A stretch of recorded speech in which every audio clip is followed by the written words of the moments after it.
Hello everybody, welcome along. My name is Benjamin Bloom. This is the Benjamin Bloom Football Channel. Please leave your bias at the door and join us for our dearly departed round 13 review. This is the show that looks at the teams I covered in the Championship. They've got themselves promoted into the Premier League. Look at the badges. We're talking Leeds, Villa, Norwich, Watford, Brentford. It was a fantastic week last week as well. Brentford drew 3-3, goals galore with Newcastle. Both Villa and Norwich's new managers won.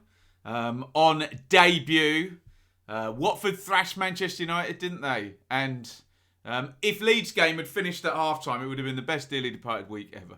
But there we go. On to this week, and it's pretty good. Pretty good too. So we're going to get into another decent week for the dearly departed. Couple of wins. Stevie Gerrard is 2 for 2. Couple of draws. Just the one defeat for Leicester in the snow. By the way, in Bedfordshire, right now I'm recording at 5:05 on Sunday. It is snowing here as well. Winter, everybody. Just say a quick thank you to Simon. Simon Hoyle is our fan sponsor here. He's got involved over on Patreon. You too can do the same. Patreon.com/Benjamin Bloom. Simon is our fan sponsor for Dearly Departed. 25 years as a Bees fan. Finally, the bus stop in Hounslow in the Premier League. Thanks, Dad, for taking me in 1996 when football was not such a priority. Big thank you to Simon. Do get involved over on Patreon. As I've said a million times, these videos will always be free on YouTube. But if you do want to support what we do, you can over there, patreon.com/Benjamin Bloom. And for £0 and pence, just click that subscribe button and press like on this here video. Right. Should we get into the action? And it's Simon's team, Brentford, who are going to be up first as our highest ranking dearly departed team once again. So the winless run for Brentford is over. It was Brentford 1, Everton 0. And what a difference just a couple of games make. I know it was only a point last week and 3 goals conceded. But when you look back at the league table and you just see a draw and a win and 4 points coming across 2 games. For a team that were trending in the direction that Brentford were, this is good news and a decent win today, 1-0 over Everton. There are your teams. So for Brentford, they are still light at the back, aren't they, in terms of Aya and Raya, Zanka as well, all being out. So Fernandez in goal. Charlie Good starts again. Northampton up to the Premier League in double quick time for him. Pontus Jansson, Ethan Pinnock. Then it's all very stable. And I say this week after week about Brentford. And this has the air of a team that is going to stop up in the Premier League, as my northern friends like to say. But, well, put it the other way. Flip it around. You don't want to see teams rotating players and systems all the time. That's maybe only for a few of the elite squads, isn't it, really? Canos and Henry are the wing-backs, same as. Janel Norgard on Yeka in the central midfield with Mbuemo and Ivan Toney up top. So nice and solid, and they're just a couple of players away from their best 11, especially at the back there. For Everton, they're struggling a little bit now under Rafa.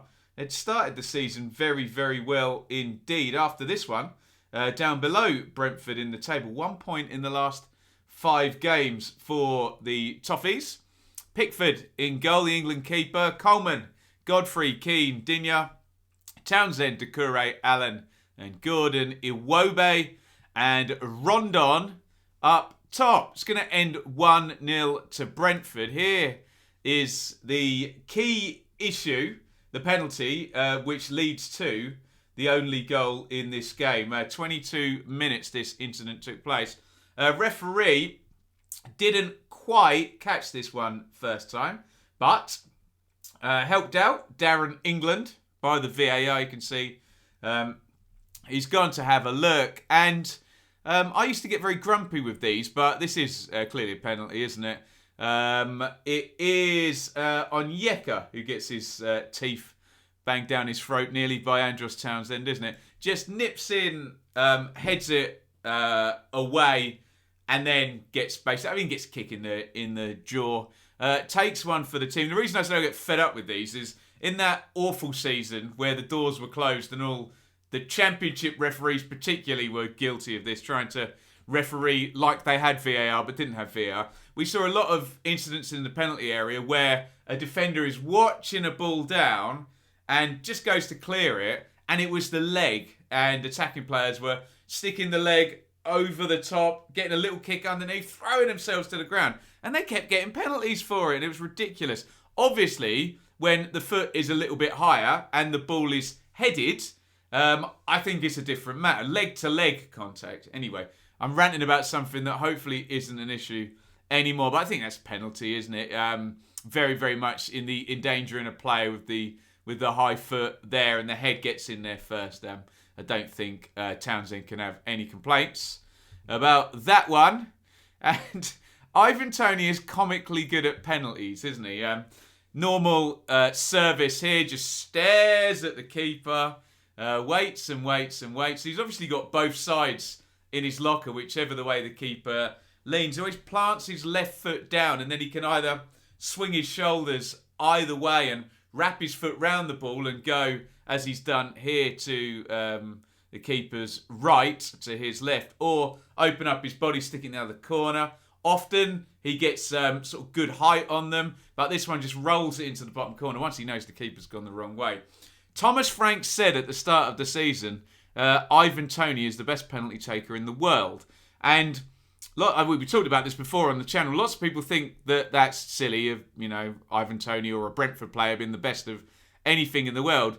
But honestly, I don't know what the run is, how many it is in a row, and he just doesn't look like missing one. I know one day, I remember when Cantona eventually missed and he strolled up, sent the keeper the wrong way and trickled the ball and it went wide, and everyone was like, Cantona's missed the penalty. I think Matt Latisse missed one once, possibly.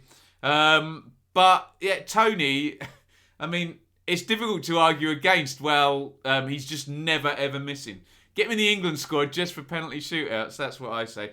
Everton behind then 24 minutes. And of course that then makes the game stay a little bit nicer for Brentford, because we know about Rafa, don't we? He likes to sit in and make the game a bit attritional. He's been a very good manager at doing that over the years, especially if he has just a couple of good attacking players. Can be one of those managers where you're like, how have we lost? And, you just haven't laid a glove on them somehow and have nicked a goal or whatever. And obviously, as soon as Brentford take the lead, that game plan goes out the window, really, for Everton, because they've got to go and score themselves a goal, haven't they? And they probably should have here, really. It's Rondon well inside the area, inside the 6-yard box. In fact, there, to be fair to Rondon, the picture doesn't really paint 1,000 words. He spins, is it Janssen there? I think it is. Yeah, it is. He spins Janssen pretty well. And then he hits the shot as part of that manoeuvre. But look, it's a big gaping hole to Fernandez's left-hand side. And you would have thought, quickly spin, hit it into the far corner. He would have finished that one. He does not. So we'll give the keeper credit for getting behind that one. Here is Brian and Buema. I suppose we call this a half chance. The ball, you can see the ball's off the ground and bouncing. I think if it's on, I think if it's on his left foot for a start, it makes a difference. I think if it's on the floor, he can maybe shape that one in the corner. One more I think I've got here. This is second half Everton pushing on, as you'll see when we look at the stats for this game in the second half. Ball's bouncing about. Brentford don't look comfortable. You can see lots of players between ball and goalkeeper and inside the penalty box. Iwobi doesn't really get too good a hit on that, and I suppose you can argue for a Brentford fan. Look, plenty of players back. Has to be a really good or lucky shot or deflected shot or whatever. Although teams often concede deflected goals, don't they, when they've got plenty of people back and it's getting a bit panicky. But no such luck for Everton there, and Brentford go on and get the win. Really, really good news from our dearly departed point of view. Really good news for Brentford, because the winless streak was getting worried. I don't think they'd won Brentford was it West Ham, the last game that they won? Yeah, I'm checking back. 1, 2, 3, 4 defeats in a row and a draw.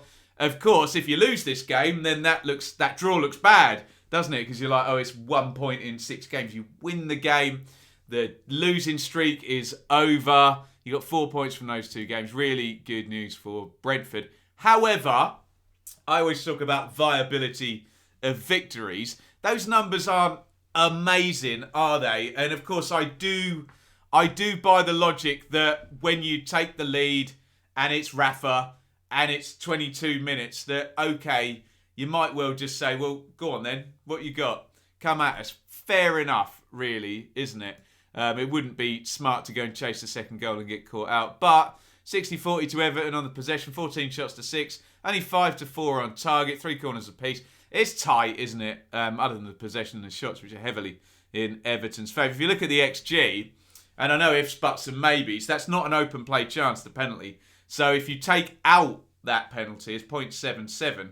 Everton quite heavily up on the XG. But again, we have to talk about game state, don't we? And look, it is what it is.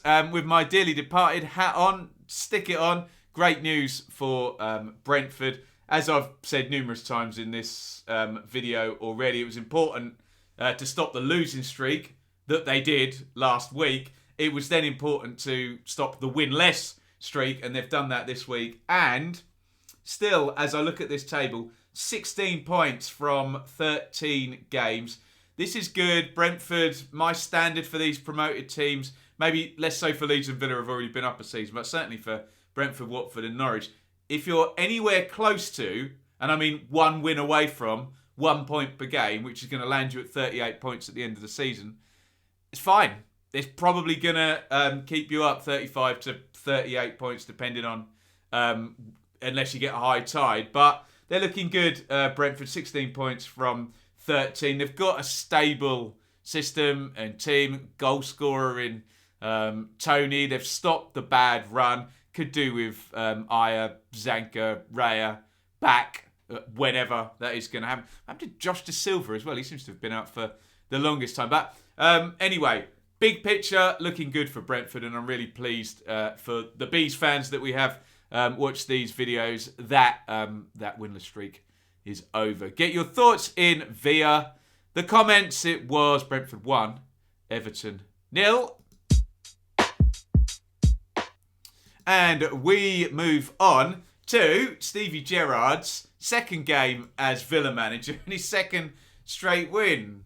What a start by good old Stevie G. It's Crystal Palace 1, Villa 2. You know me, if you watch the channel, I do not believe that new manager bounce is the right words really to describe what happens at a club when the manager changes. I think there's a lot more detail in regression to the mean and maybe a slight psychological change. I think in new manager bounce, this idea that some manager walks in and simply by doing so the team then starts winning. Don't really buy that.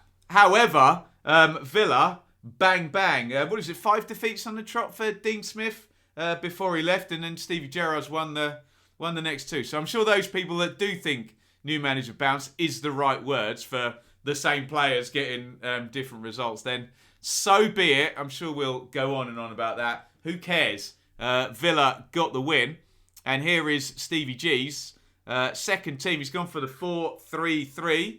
Again, Martinez in goal. Cash Konza Ming's target, which was the bedrock, really, of Dean Smith's success, particularly in the first half of last season. That back 5, or back 4 and keeper, just stayed there. McGinn, Nakamba and Ramsey, Bailey, Watkins and Young. The problem all season, and probably the problem that undid Dean Smith in the end, was how do you configure Ings, Buendia, Bailey, Watkins, etc.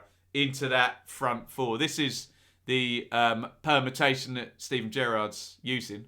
And questions are much easily answered, or much more easier answered. I don't know what the correct tense or word there for easily, whatever. When you're winning games, and he's won the first 2. So there's your catch-all solution. Crystal Palace, Gaeta in goal, Mitchell, Guay, Tompkins, Ward, Milivojevic, Kouyaté, Zaha, Gallagher, Elise, Benteke. And really, if Steven Gerrard gets the same kind of things said about him that Patrick Vieira has at Palace, this whole thing of, Vieira's gone in, he's changed their style and they're competitive in games and playing good football and all that, then he'll be fine. I suspect even though they've been in the Premier League for a fair wee while, Palace, suspect the expectations at Villa ultimately are just a little bit higher for whatever reason. If you think that is right or wrong, Palace are higher than Villa in the table still,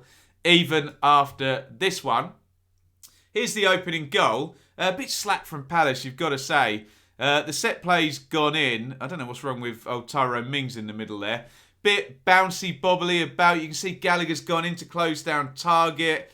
But we were just talking about this in the Brentford review. Sometimes body's in the way. People can't see. If the shot's firm and it avoids the first man, it can often find its way in and target. Doesn't look like he's going to find that gap there, but it must go through the legs there somewhere, mustn't it? But he does, squidges that one in 1-0 to Aston Villa, and Matt Target is on target indeed in just the 15th minute. Bit of a weird one into the second half, and we're deep into the second half here. 74th minute. The red card comes out for Villa central midfielder Douglas Luiz from referee Salisbury. You can see there, they're really looking for that foot stamping down, aren't they? He gets the foot stamping down from Douglas Luiz, but it doesn't stamp down onto the opposing player there. You can see why he's been fooled by the ref, and this is why we have VAR, isn't it? The foot stomps down into the ground. There is contact. It kind of goes in. It's like his hip in the end where the contact is made, but I think referee Salisbury thinks the contact's been made on the foot. And until players stop throwing themselves to the ground for, in the same way, flipping the back legs up and down they go, this won't change. Refs will be fooled by things. I'm not accusing the Palace player of diving, by the way, but they see that foot go in and assume that it's happened often by the player's reaction and looking for it as well. This one, I think, quite correctly gets overturned. You can see he's kind of just gone into mark his territory and get his body in the way, and it isn't a serious foul play, which would be the stomp on the foot, wouldn't it? So, right call there, I think. And then, lovely goal by Aston Villa. So, Buendia comes on from Ashley Young. And it's vintage Buendia, actually. Comes in down the left-hand side there and on the run just pokes the ball into the path of Anwar El Ghazi. He lays it across. And John McGinn's just great at this, isn't he? Arriving onto stuff from central midfield, edge of the box. Gets a nice shot on target to the keeper's left. You can see Gaeta just peering around the covering defender. You know if McGinn gets that into the corner, it's going in the net, isn't it? And that's exactly what happens. And Villa 2-0 up with 4 minutes to play. Palace do actually get one back, but it's very, very late. 90 plus 5. Just sort of prodded in on the back post there, you can see, from Mark Guay. But that is not enough to stop Stevie Gerrard getting his second win as Villa manager. And we talk about new manager bounces earlier in this part of the video. And when you look at the numbers, you kind of think, okay, how has he done this?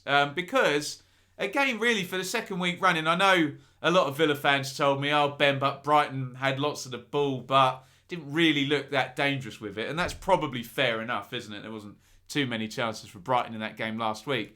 If you look here, though, there's just not much in this game. Palace 63 on the possession again. 3 shots apiece on target, 7 corners to Palace. 1 big chance to Palace to Villa's 0. So, again, call it what you want.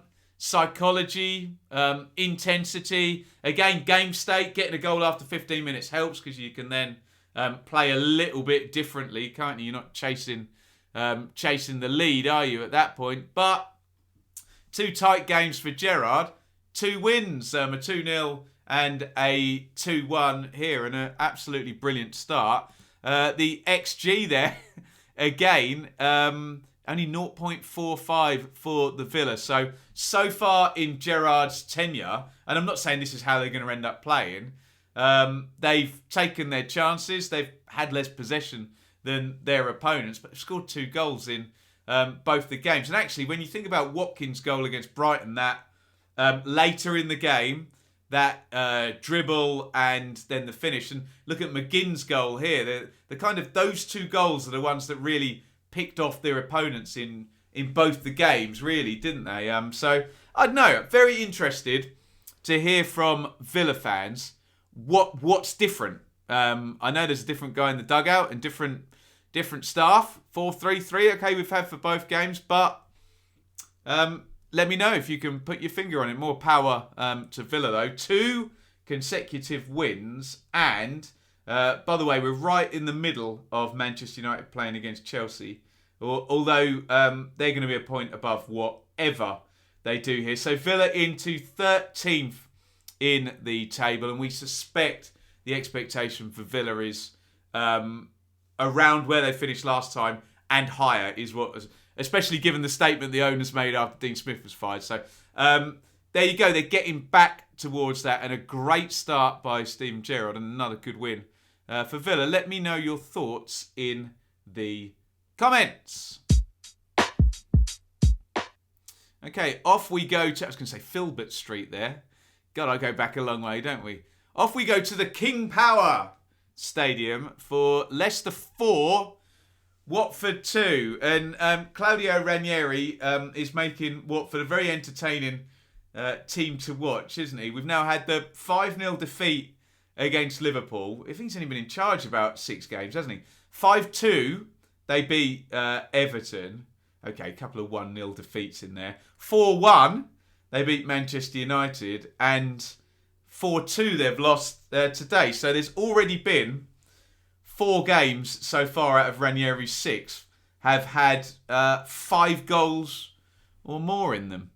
So Ranieri's return to Leicester, where he so magnificently won the title, ends in defeat. And there are the teams. I'll just quickly come back onto me because of what I was going to say before we do the teams is we try and do cogent analysis, but that kind of goes out the window when it hammers down with snow in the second half. It really does become a bit of a game of who can play the conditions the best, i.e. who makes the fewest mistakes in the snow.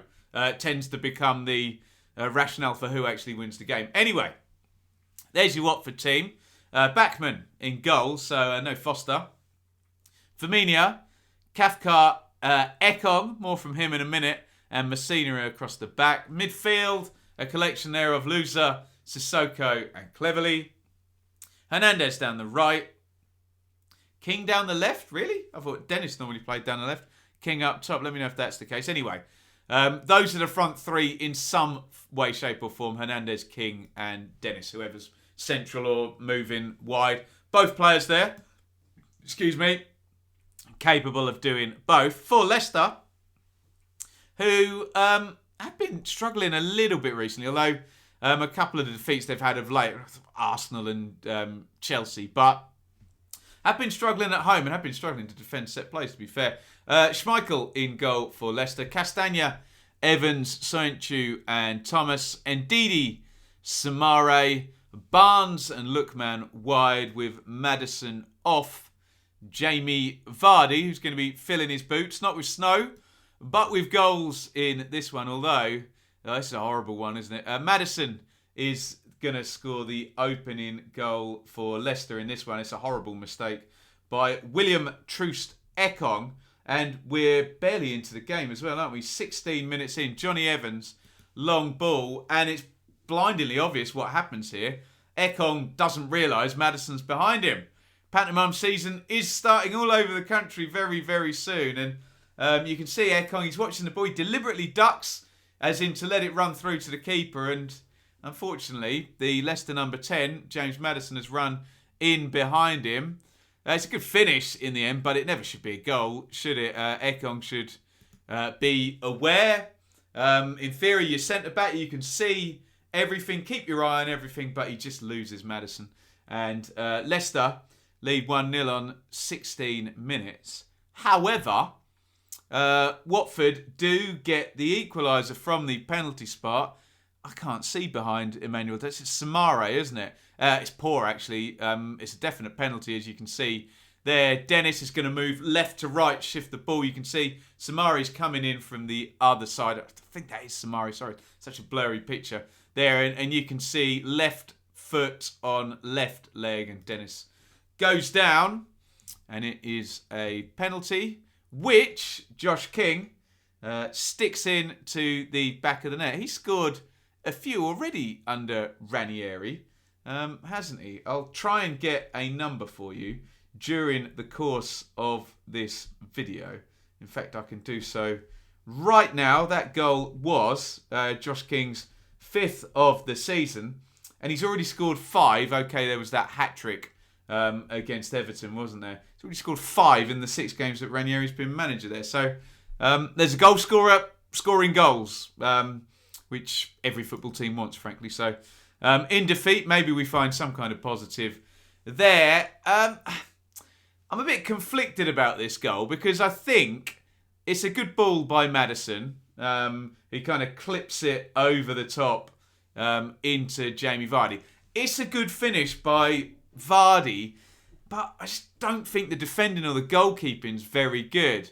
Mattheson dinks it over, and the ball is floaty, lofted. It's going to bounce up.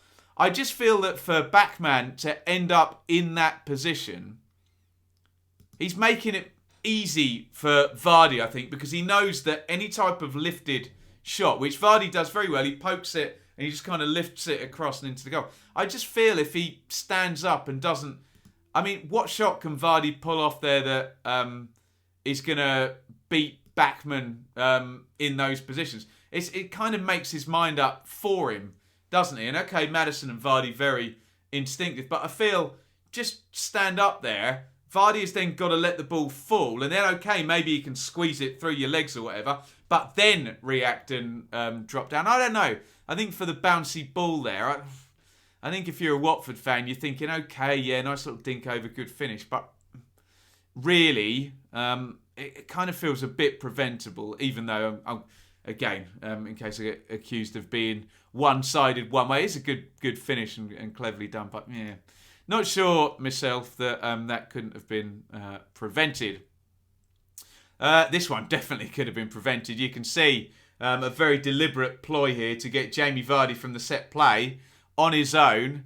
You can see the big guys, Evans and Sointu, have gone to the back post to fool everybody. The setup's not terrible, is it? Is that Josh King on the near post and they just drop the corner in front of him?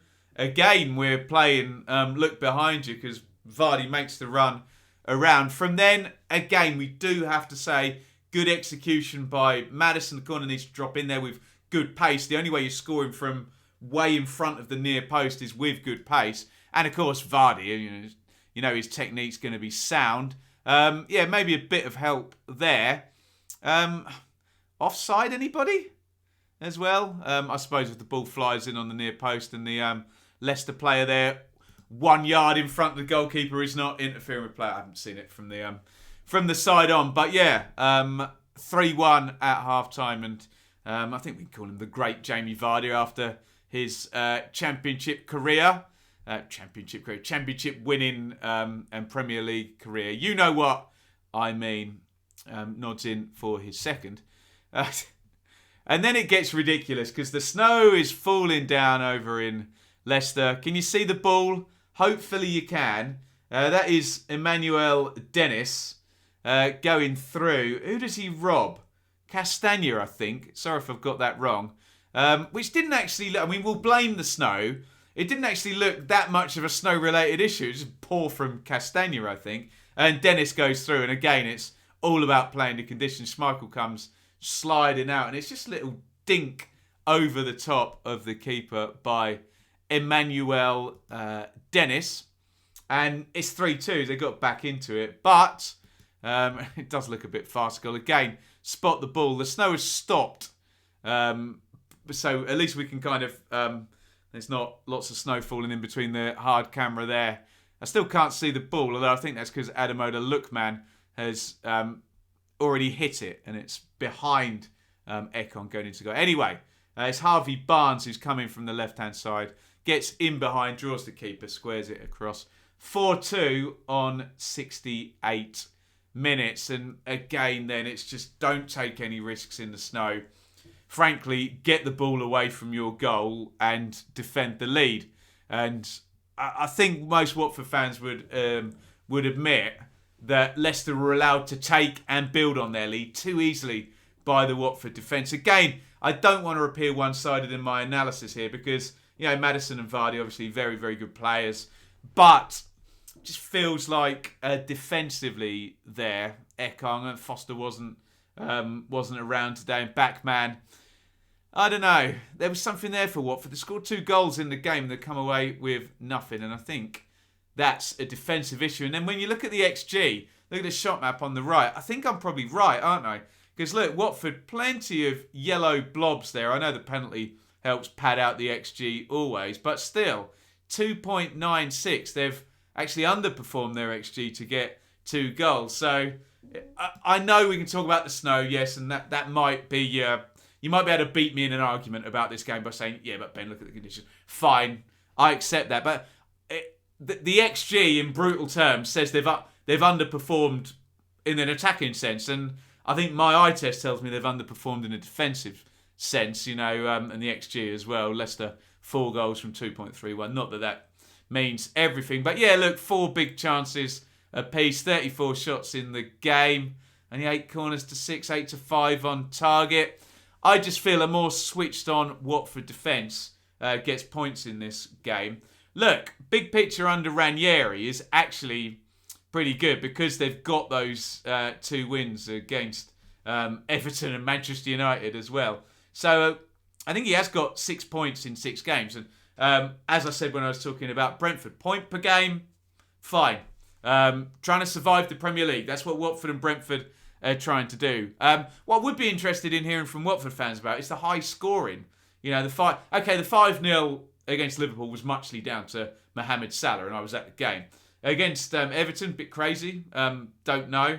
And then lots conceded and scored again in this game and then against Manchester United. So it's exciting, but particularly from a defensive point of view, you'd want the door to be a little bit less wide open. Although that said, the 2 defeats before the Manchester United win were both 1-0. So let me know what you think, how it's trundling along under Dilly Ding Dilly Dong Claudio after his return to Leicester. And that return was ultimately unsuccessful. Leicester 4, Watford 2. Get your thoughts in the comments. Okay, down to the south coast we go. And this was last night, and it was Brighton 0, Leeds 0. Interesting few subtexts after this game, especially when you heard Graham Potter, the Brighton manager's interview. Some Brighton fans booed at the end of this game, which ended 0-0. And I think when we look at the numbers and look through the action, perhaps, well, I don't know. You give me your views in the comments, but perhaps Brighton played, well, the story of their life over the last couple of years under Graham Potter quite well, other than sticking the ball in the back of the net. But there were a couple of chances for Leeds and for Tyler Roberts, particularly as the game did wind down. There are your teams. So, Leeds still, they do have this light, I say light squad. That's not fair because it's not light on talent. There's plenty of talent there. Light on numbers, let's just say. And we do find in all of Bielsa's seasons, actually, at Leeds since 18-19, there's always points in the season where I'm looking at the Leeds 11 and, you know, there's some weird player covering a position and you think, well, he always seems to say he likes the small squad, but yeah, I think Phil Hay wrote about this, the Leeds Athletic guy. some reinforcements in. But anyway, again, as I always say, who am I to tell Bielsa how big his squad should be? Meslier in goal. So Firpo returns. Rente right back. So still no Luke Ayling. Calvin Phillips is playing centre-back for the second game running. Liam Cooper.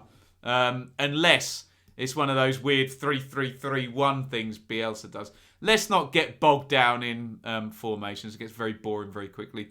Forshaw continues. That's good news since his long injury hold finished a few games ago. Dallas. And then Rafinha, Rodrigo and Harrison off James. So still missing Bamford, obviously, is the big loss. Joe Gelhardt, the youngster, started last week for Leeds. Electing not to put Rodrigo up the top there. I don't know. But yeah, a bit light on goals at the moment, Leeds. So yeah, just need to get Bamford back. Don't know. I did see some pictures of him training though, so I assume that'll be soon. I don't know what soon means. Remember, it's a 3-game week this week in the Premier League, so maybe we'll see him off the bench at some point. For Brighton, Sanchez in goal, Cucurella, Dunk, Webster, Veltman, Bissouma, Gross, Lamptey, Murder, Trossard, and Noel Mopai up top. And I distinctly remember going to Brentford and Neil Mopai scoring against Leeds. Probably a game that Leeds fans want to forget, because it would have been that Easter weekend, wouldn't it, when really the initiative was given to Sheffield United to get... It was, wasn't it? And Leeds had that crazy game against Wigan. Anyway, Neil Mopai does not score against Leeds here. It's a terrible miss, isn't it? Lamptey's done well down the right-hand side. He did give Firpo a pretty good going over, I think, in the first half. So Mopai has to score there, bounces up at him, just cushioning it in the goal, just redirecting the cross, and I guess he just sort of swings at it and skies it over the crossbar. I had a couple of looks at this. I think this is actually a very good save. It's Trossard who hits the shot, and Meslier gets a little slightest fingertip, and that one hits the outside. Well, not the outside of the post. I think it hits it pretty much bang on and pops out towards. Is that Dallas 15? There. So Leeds very much could have gone behind in that first half. However, after Tyler Roberts comes on and with the game winding down, they do get a bit of joy towards the end. It is 2 in one incident, really, because the sort of corner after this phase of play, there's another chance. But Roberts, okay, he's on the angle. Decent save with his feet by Sanchez. And this one, Roberts, you can see middle of the box there in the gloves, is it? Or pass, actually. No, I think his man bun. He's sideways on. I can't tell. It's too blurry. Anyway, he hits the shot straight on. It deflects and could have been one of those gnarly ones. If you're a Brighton fan, you'd be like, oh, we should have taken the lead and we're going to lose to a deflected goal. But no, Sanchez pushes it around the post. I want my analysis to not be repetitive here on the channel, but I seem to say every week either Leeds haven't got going yet, Leeds just can't get going yet, whatever formation of those words, but Leeds just can't get going yet, can they, for goodness sake? And yes, there are injuries, and particularly Bamford as well in that front end of the pitch. I think they can make do and mend, given how Bielsa trains everybody in those positions further back, but everybody says it, don't they? That position where you're sticking the ball in the back of the net, the finisher position, is just the hardest one, isn't it? Here we go. That's why they get the big money, right? But yeah, look at the numbers. It's not great for Leeds, is it? 20 shots to 11 for Brighton. Okay, 4 apiece on target, but in terms of territory, when you look at 57% on the possession, 6 corners to 1, etc. And then that big stat there, 2 big chances to 0, and 0.8 on the XG, plays just shy of 2, 1.99 for Brighton. I think even the most hardened pro-Leeds subscriber of mine, and we do ask you to leave your bias at the door, would say, well, if a team's going to win that game with those numbers, it's going to be Brighton, isn't it? And I suppose the biggest worry is the lack of chances created, because, look, you're going to concede goals in games. It just happens. No team never concedes, do they? But Leeds, since the minute one of Bielsa walking in, have always created loads of chances over the last, what are we now? One season of Premier League, 3 so into season 4 of Bielsa now. So, yeah, 2 seasons in the Championship, 1 season of Premier League. Yeah, there we go. A lot of dates going around in my mind. Shocking. Let me know what you think. Bamford back could be a real game changer, possibly for Leeds. But I'm going to say it again. It's just off, isn't it? Just off still. And the wins are not coming. So I suspect our Leeds friends who are going to comment on this are going to say, take a point and a clean sheet and move on, I think. Let me know if that's your thoughts. And if it's not, let me know indeed what your thoughts are. Brighton 0, Leeds United 0. And finally, and we still only have one team in the bottom 3. So, yeah, again, apologies to Norwich fans. I keep saying this, but I'll be more than happy if we only have one go, considering I had 3 go last season. But Norwich are improving, aren't they? I think we can all say that. Norwich 0, Wolves 0.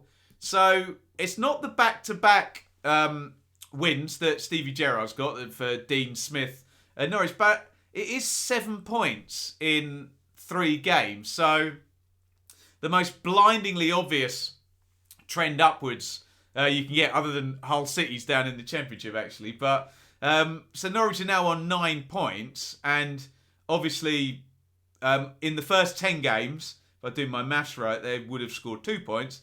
And in the last 3 games, they scored 7 points.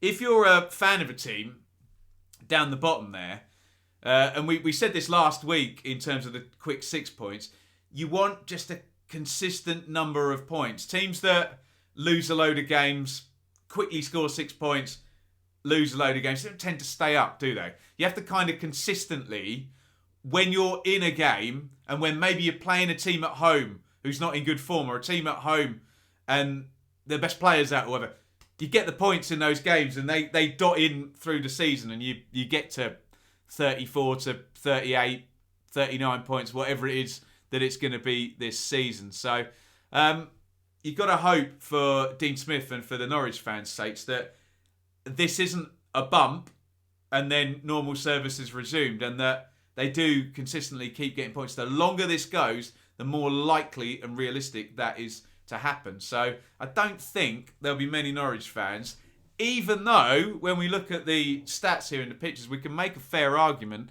that Norwich look more likely than Wolves to win this game. I don't think you're going to get many unhappy Norwich fans in the comments here, given they've gone for it, they've made the managerial change, they've scored some points, they're not bottom, they're not adrift, they're in the conversation, and there's something to build on, whereas they didn't have that a few games ago. And what Dean Smith is building on is this sort of, I got it down as a 4-5-1 there, call it a 4-3-3, give him some credit there, but results mean you can leave your team and supporters can't really argue about it. Supporters obsess when teams are losing with players that aren't playing.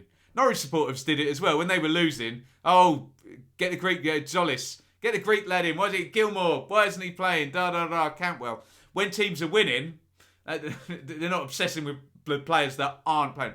Not accusing just Norwich fans of that. Believe me, covering England over the years is definitely a thing. The obsession with someone who's not playing, that's going to solve all the problems. Stick him in there. This is the team, though, that Dean Smith came out with. Krul, Williams, Gibson, Hanley, Aarons, Norman, who got injured. Now, that is bad news because he's been good, hasn't he? And even when Norwich were losing, he was still kind of playing with a bit of personality and, affecting games in a positive way. McLean and Gilmore, Rasica left, Sargent right. I think that was the only change. Cantwell out, Sargent in. And Pookie up top. For the Wolves, Sarr in goal, Kilman, Cody, Saiz, Nori, Semedo wide, Neves, Moutinho, Trincao, Jimenez and Hwang. Let's have a look at some pictures.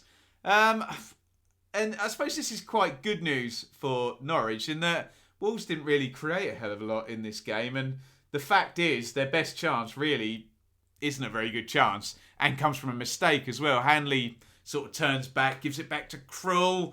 Everyone closes down. The ball nearly gets charged down. It goes out to the edge of the box. Is that Moutinho, I think?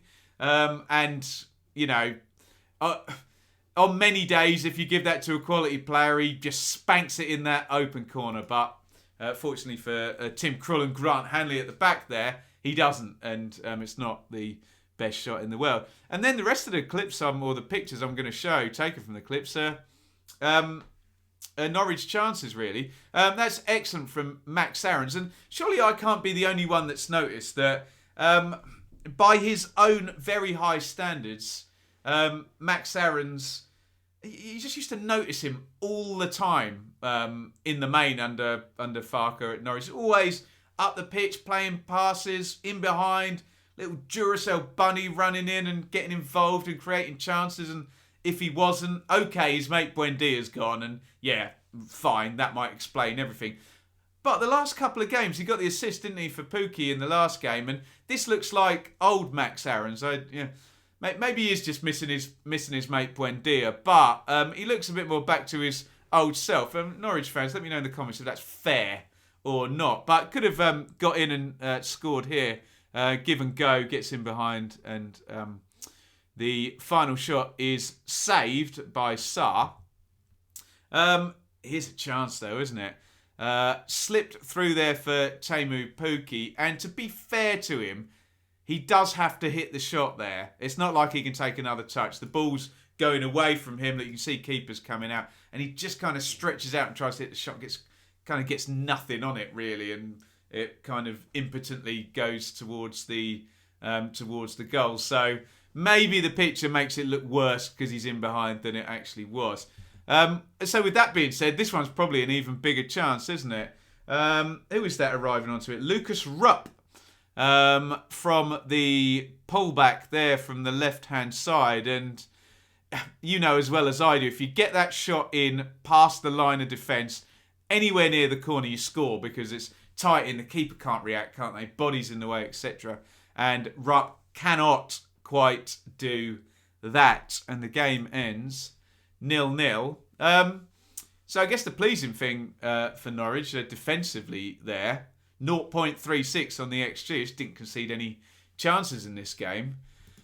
But, go back to what I say, I'm very good at contradicting myself. If you are down the bottom, I suppose I'll get Norwich fans say, I'm going to win that game then, haven't you? If you're not conceding any chances, you're playing at home, you're in a good moment, win. And they couldn't quite do it. I still maintain that the fact that they've won the previous two games and they're on a nice little run with the new manager and the trend and the mood is kind of moving upwards, I still maintain that keeping that good trend going overrides a one-off. You know, maybe if they were no wins in 8 or whatever going into this, I would be feeling very different. But context is king, isn't it? What's happened before does colour how we view what's happening here. So I think, yeah, you can look at those numbers and say Norwich should win the game. They're up on shots quite heavily, shots on target, corners, and big chances and XG. So, as I said in the Brighton Leeds game, you know, to frame it, if there is going to be a winner with those numbers, it is Norwich, isn't it? But still, I think big picture, very much moving in the right direction, having made the change of manager. And yeah, 3 of the points were Daniel Farke's, weren't they? But 7 points in 3 games. Interesting. Chelsea 1, Manchester United 1 has just flashed up on my phone. Manchester United had the lead in that game then. Interesting. Anyway, get your thoughts in. That's not relevant now. What is relevant is I need you to comment on Norwich 0, Wolverhampton Wanderers 0.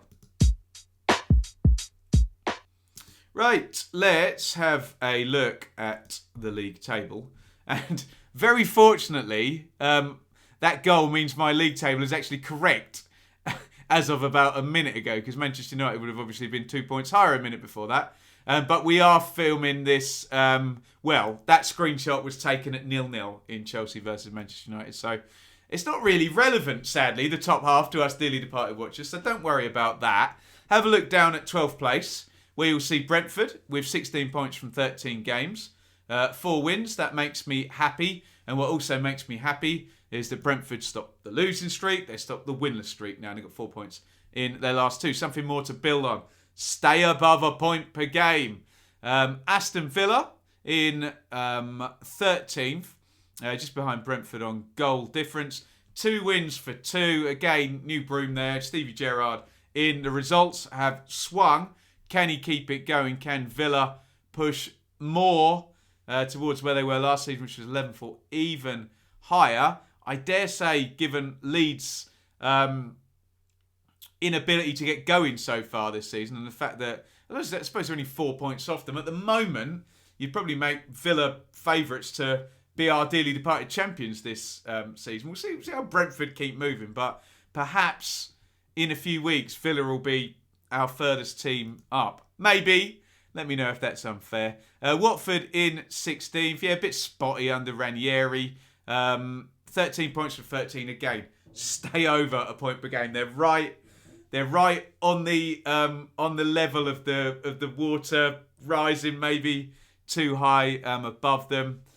Big picture, 6 points from 6 games is fine for Ranieri, but lots of goals flying in and lots of goals conceded. Just defensively, a bad defence will get you relegated, won't it? Even if you've got, remember Middlesbrough got relegated, didn't they, with Ravanelli up front scoring 30 goals or whatever. So you can have a superstar striker and score lots of goals, but yeah, that's the only worry at the moment there for Watford. Leeds, still 1 place above the relegation zone in 17th. Not lost too many of late. It's only 1 defeat in the last 5, but the wins are not coming either. Let's get Bamford back as the focal point, and that team immediately is better balanced as soon as he goes back in there. Hopefully he can be rehabilitated and reintegrated into that team. But yeah, a bit underwhelming from a Leeds point of view so far. We expect more by the high standards set over the